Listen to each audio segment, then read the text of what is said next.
What does it say about your group that you're able to be off for much of the evening and then still find a way late? Yeah, we've been a resilient group all year, but we need 5 or 6 guys to get going here. I mean, it's the Stanley Cup playoffs. It's some guys I don't know if they thought it was the playoffs. So we can't play with 12 guys. So we got to figure it out quick. It's 2-2. Obviously, it's a tough one. Edmonton came to play. They wanted it more early. The second goal at the end of the period was a killer.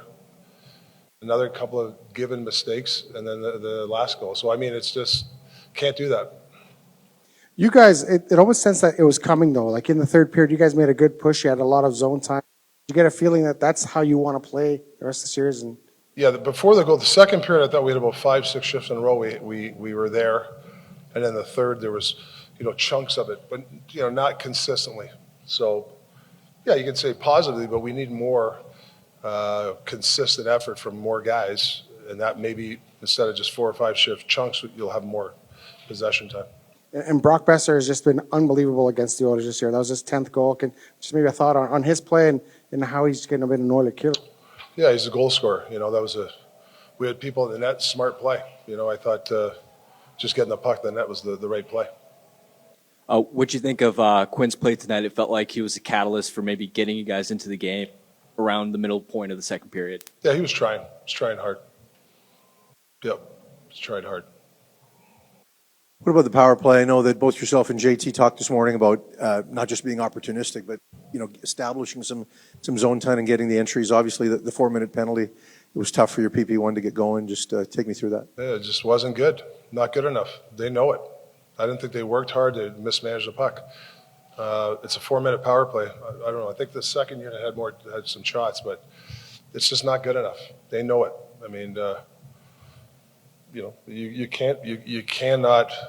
You have to have a work ethic, and you have to hold pucks. I didn't think we did. I know that PD won a key face-off on the eventual goal that you guys scored late, but you would think that if they're going to split up their lines and he's getting third-line matchups, you need to find a way to win that battle. How tough has it been there, not getting a lot? Like I said, there's 5 or 6 guys. He's got to get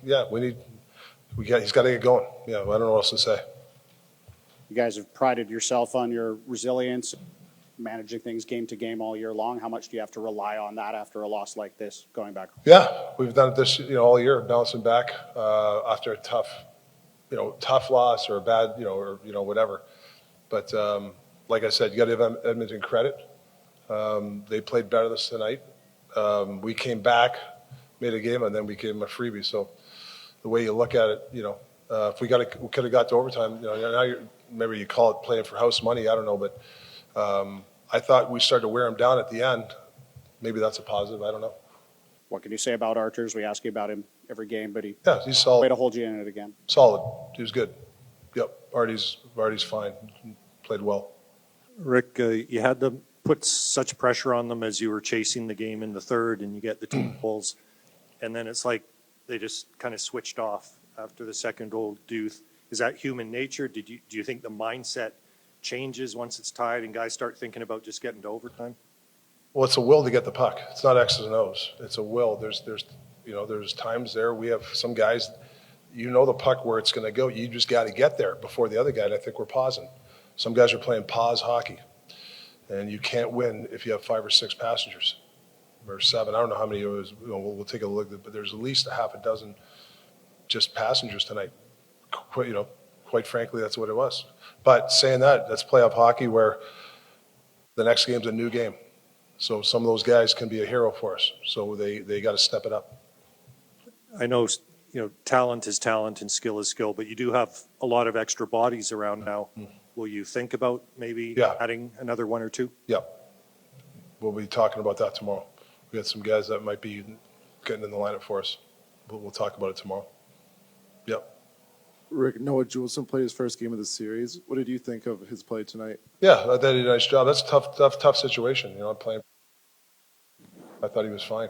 And what about, it seemed like, especially in the third period, you were going to Connor Garland a lot. He was getting a lot of shifts.